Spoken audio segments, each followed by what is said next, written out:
My name is Stephen Chung and I'm an architect. Before working in practice, I was a teacher and I taught for a long time at different schools like Cornell and Yale. If one thing that I can tell you from my experience teaching and practicing is that I think most people out there think that architecture is a dry and academic topic. And I'm here to say it's not, actually. Architecture is pretty cool, and I want to show it to you.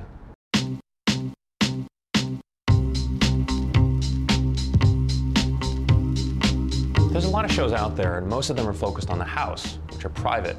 Our show is different because we want to focus on public spaces, places like hotels and restaurants, lounges, libraries. I mean, it can really be anything as long as it's public, meaning that people can actually visit it, experience it for themselves. It's really a big difference.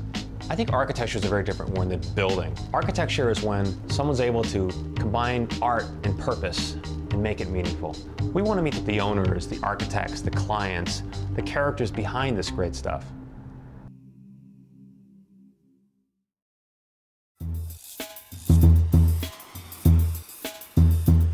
That sounds great.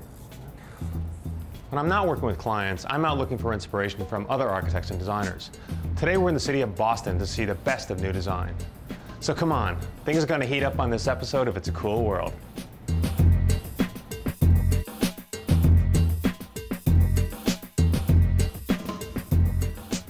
Wellesley College is a women's school just outside of Boston. The campus is known for its lush landscape and its rolling hills. But unlike a lot of other New England campuses, what you don't find is a quad.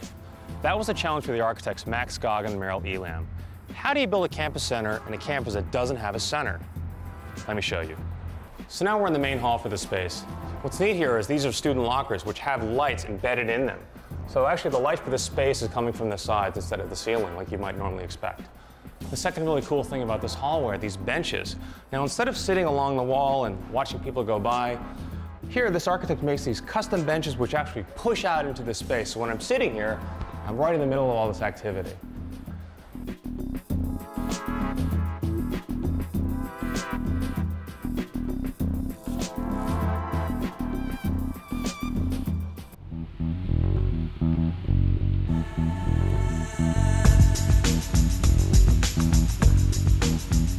Now the central feature of this restaurant called Match is this 14-foot long gas fireplace.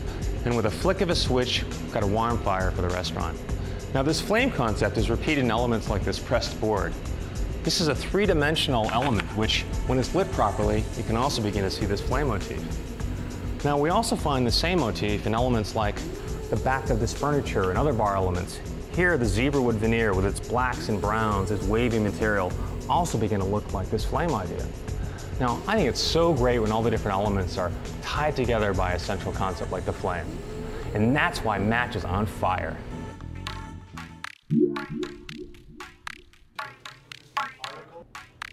I'm in Boston's South End in a little gallery called Blue. What I love about this little multifunctional space is all the different things that are happening in one place. You've got a wine bar on one side with this neat blue light, and on this side you've got display for artwork, which is hanging on this neat metal scrim.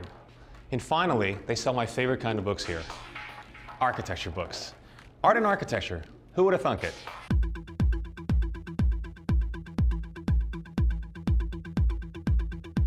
When you see this Zen retreat from the hustle and bustle of the city, you think, I could be in Tokyo.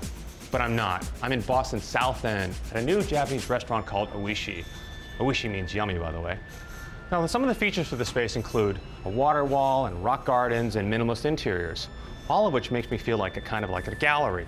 In fact, maybe it is a gallery for which some say is the best sushi in America.